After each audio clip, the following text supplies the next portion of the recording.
और अब बड़ी खबर, पश्चिम बंगाल की मुख्यमंत्री ममता बनर्जी ने बीजेपी पर हमला बोला है। ममता बनर्जी ने कहा कि उस दिन नेताजी के नारे लगाए जाते तो मैं सलाम करती, मुझे धमकाने से कोई फायदा नहीं होगा।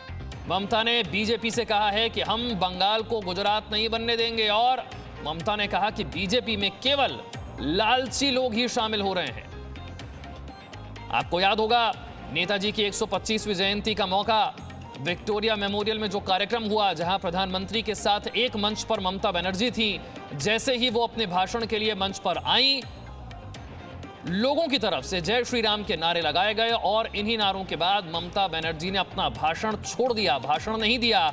उसी दिन का जिक्र करते हुए ममता बनर्जी ने बीजेपी पर हमला बोला है। নিয়ে এসে বলছে हम बंगाल को गुजरात बना देंगे। हम बोला गुजरात को बंगाल हो जाएगा भाई, बंगाल को गुजरात तो आप नहीं बना सकते।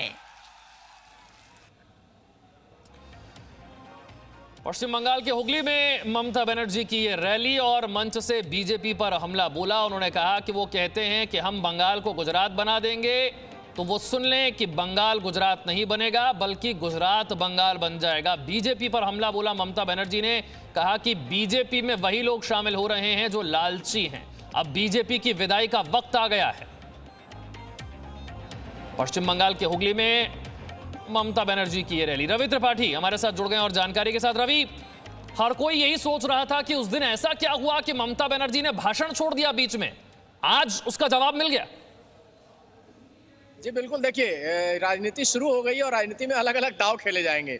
बीजेपी जय श्री राम के मोर्चे पर कहीं ना कहीं फ्रंट पे हिंदुत्व वाले लाइन पे ममता बनर्जी को फंसाना चाहती है, तो ममता बनर्जी बंगाल प्राइड पे अपने आप को आगे बढ़ाना चाहते हैं, क्योंकि बंगाल वर्सेस मामला आएगा तो ममता बनर्जी को इसका फायदा होगा, ये वो जानती हैं।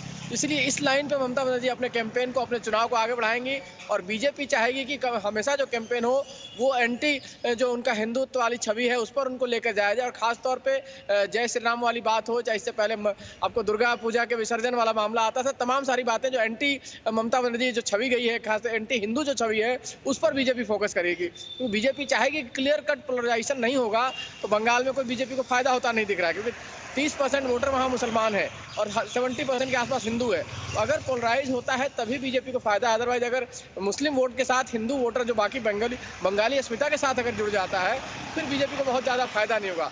तो ममता बनर्जी इसलिए चाहती है कि उनको बंगाली अस्मिता के नाम पर वोट खींचना है। जो बिहार चुनाव में आपको याद हो 2015 में नीतीश कुमार और लालू ने बिहारी वर्सेस बाहरी का नारा दिया था, सेम लाइन पर ममता बनर्जी चल रही है और वहाँ भी इसी लाइन पे है, क्योंकि वहाँ प्रशांत किशोर बैकग्राउंड में है, प्रशांत किशोर का दिमाग काम कर रहा है। प्रशांत किशोर ममता बनर्जी को आइडिया दे रहे होंगे कि इसी लाइन पे खेलना है। आपको बिहारी बिल्कुल बाहरी वाला जो मामला था, पश्चिम बंगाल के हुगली की हम आपको तस्वीर दिखा रहे हैं जहां बीजेपी पर हमला बोला ममता बनर्जी ने। बहुत बहुत शुक्रिया रवि इस जानकारी के लिए। Presenting B News app available on Google Play and App Store. Download it now.